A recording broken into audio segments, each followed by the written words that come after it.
হাওড়াঞ্চলের কৃষকের কথা চিন্তা করে 12 দিন আগেই ধান কাটা শুরু করেছে সরকার। প্রতি কেজি 36 টাকা দরে কেনা হলেও বৈরী আবহাওয়ায় ধান শুকাতে না পারায় সুযোগ নিচ্ছে মধ্যস্বত্বভোগীরা।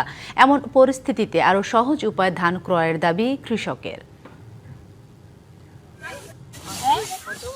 সরকারের কাছে ধান বিক্রি করতে আর্দ্রতা 14% সহ ধানের চিটা ছাড়া থাকতে হবে, লাগবে উজ্জ্বল রঙও।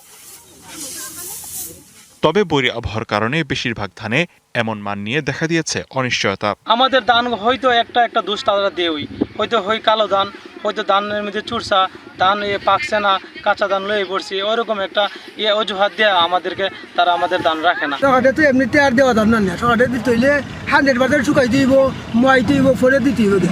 এমন সুযোগে ফায়দা লুটছে মধ্যস্বত্বভোগীরা।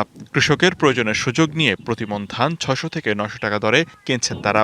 কৃষকও তাদের কাছে বিক্রি করছেন অনেকটা বাধ্য হয়েই।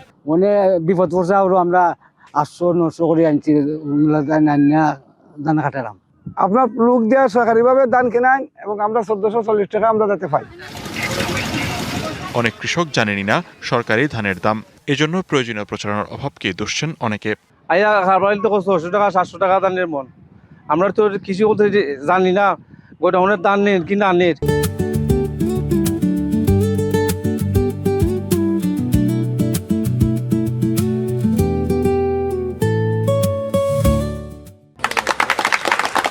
মধ্যস্বত্বভোগীদের দৌরাত্ম্য বন্ধে প্রয়োজনীয় উদ্যোগ ও কম শুকানো ধান গোডাউন আঙিনায় শুকানোর সুপারিশ করা হয়েছে।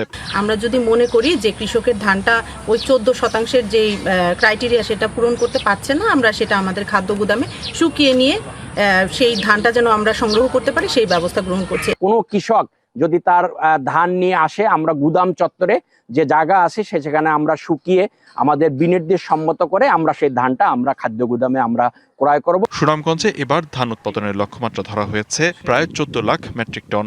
সরকার কিনবে 21,349 মেট্রিক টন। ন্যায্য মূল্য নিশ্চিতে বাজারে নজরদারি ও সহজ শর্তে সরাসরি ধান ক্রয়ের পদক্ষেপ নেওয়ার দাবি কৃষকের।